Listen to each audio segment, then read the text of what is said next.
മലയാള ചലച്ചിത്ര ലോകത്തെ സംബന്ധിച്ച് പകരക്കാരില്ലാത്ത ഒരു നടനാണ് ഇന്നസെന്റ്. അദ്ദേഹത്തിന്റെ വേർപാടിൽ ഏറ്റവുമധികം തളർന്നുപോയത് ഭാര്യ ആലീസ് തന്നെയാണ്.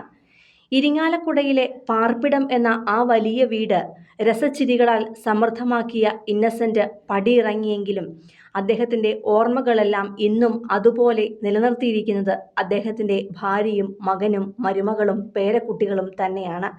ഇന്നും അദ്ദേഹത്തെ ജീവനോളം സ്നേഹിക്കുന്ന അവർ നാളിതുവരെ അദ്ദേഹത്തിന്റെ കല്ലറയിലേക്കുള്ള യാത്രയോ പ്രാർത്ഥനകളോ മുടക്കിയിട്ടില്ല. തന്റെ ജയപരാജയങ്ങളിലും സുഖ ദുഃഖങ്ങളിലുമെല്ലാം ഒപ്പം നിന്ന ആലീസിനെ തനിച്ചാക്കി പോവണമല്ലോ എന്നത് മാത്രമായിരുന്നു അദ്ദേഹം മരണത്തെ ഇഷ്ടപ്പെടാതിരിക്കാൻ കാരണമായി ഉണ്ടായിരുന്നത്. അസുഖകിടക്കയിലായിരുന്നപ്പോഴെല്ലാം മാലാഖ പ്രത്യക്ഷപ്പെട്ട് എന്തു വരം വേണമെന്ന് ചോദിച്ചാൽ അദ്ദേഹം പറയാൻ ആഗ്രഹിച്ചിരുന്നത് ഈ ഭൂമിയിൽ നിന്നും എന്നെ തിരികെ വിളിക്കരുതേ എന്നുള്ളത് മാത്രമായിരുന്നു. അത്രത്തോളം അദ്ദേഹം ആലീസിനൊപ്പം ജീവിക്കാൻ ആഗ്രഹിച്ചിരുന്നു.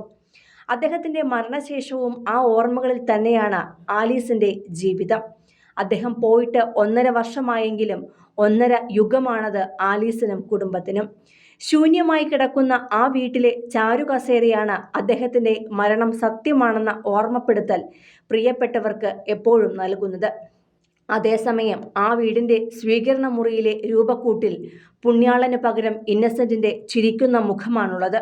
ചുറ്റും മാലാഖമാരും.